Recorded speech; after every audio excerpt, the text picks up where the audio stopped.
l'économie sociale, la question des TMS, donc des troubles musculo-squelettiques, c'est un problème majeur parce que du fait de leur activité, les salariés sont confrontés à la fois à une implication physique très forte dans le travail, à une implication émotionnelle, des tensions dans le travail, tout ça qui vient renforcer les facteurs de TMS. Et on constate des atteintes à la santé très fortes. Et donc on a décidé d'agir sur ce sujet-là. La prise en compte des TMS et l'action sur les conditions de travail et l'accompagnement des salariés, c'est possible et ça marche. Et surtout, c'est possible à prendre en charge en interne.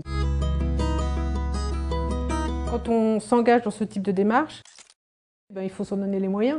Donc effectivement, c'est un choix, quoi. Il faut en être conscient parce que c'est du temps. C'est vraiment une volonté de la direction. Donc la direction a tout à fait validé notre groupe et elle est très intéressée par les résultats. Les membres du CHSCT étaient très partants pour suivre le groupe de travail. On a mis en place un comité de pilotage qui était formé de la direction. Il y avait des représentants des aides à domicile. Un encadrant qui était pilote, un responsable de secteur pilote. On a associé aussi le conseil d'administration.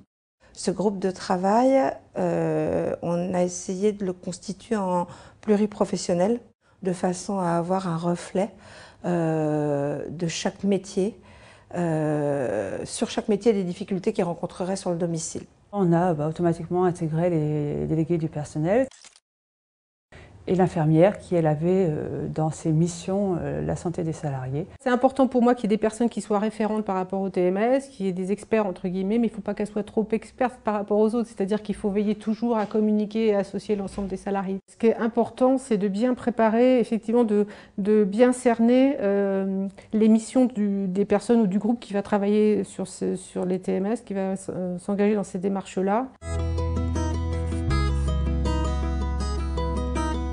On a d'abord procédé à l'initiative d'un salarié par un questionnaire pour recenser en fait les douleurs ou les traumatismes ou les fatigues que les salariés ressentaient le plus. On s'est intéressé au travail très concret, très journalier, très quotidien des salariés. À partir du moment où on va les voir et on dit il faut regarder travailler non pas pour vous juger ce que vous faites, mais parce qu'on s'intéresse effectivement aux troubles que ça peut occasionner chez vous. À partir du moment où on s'intéresse au travail de quelqu'un, ça valorise ce quelqu'un. Du coup, je pense qu'en termes de qualité à la fois des échanges et du travail dans l'établissement de manière générale, c'est extrêmement intéressant. On a des gens qui sont formés, ils vont savoir très bien ce qu'ils recherchent quand ils vont faire une analyse de situation. Les relations salarié à salarié sont toujours plus faciles que salarié à hiérarchie. On a voulu vraiment impliquer les aides à domicile dans le groupe de travail et dans là aussi la réalisation des outils comme les enquêtes, les questionnaires. Donc les salariés qui étaient opérationnels et elles qui ont travaillé, qui ont mené aussi les enquêtes, qui ont fait des analyses de situation. Les salariés ont peur de faire monter les situations parce qu'ils sont en difficulté, qu'ils ne veulent pas faire valoir leurs difficultés. Il faut les rassurer dans cette démarche.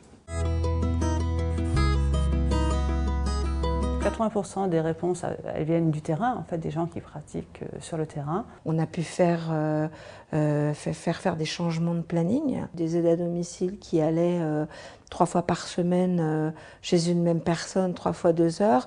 Elles faisaient les courses une fois, donc elles avaient des courses hyper chargées, des trucs, alors qu'on pouvait les répartir sur 3 passages. Donc ça m'a permis de revoir la planification des interventions avec les responsables de secteur, et les aides à domicile nous font remonter que c'est beaucoup mieux.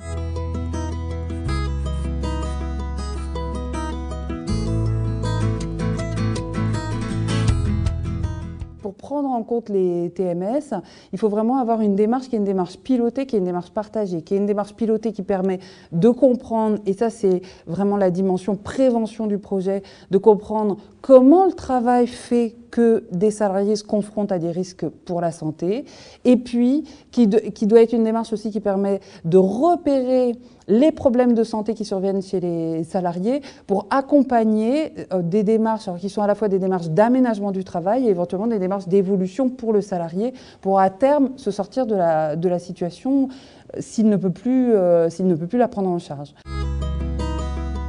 J'ai l'impression qu'on avance, qu'on avance auprès des salariés. La satisfaction principale, c'est qu'on améliore la condition de travail des salariés et qu'on est dans une démarche collégiale et constructive.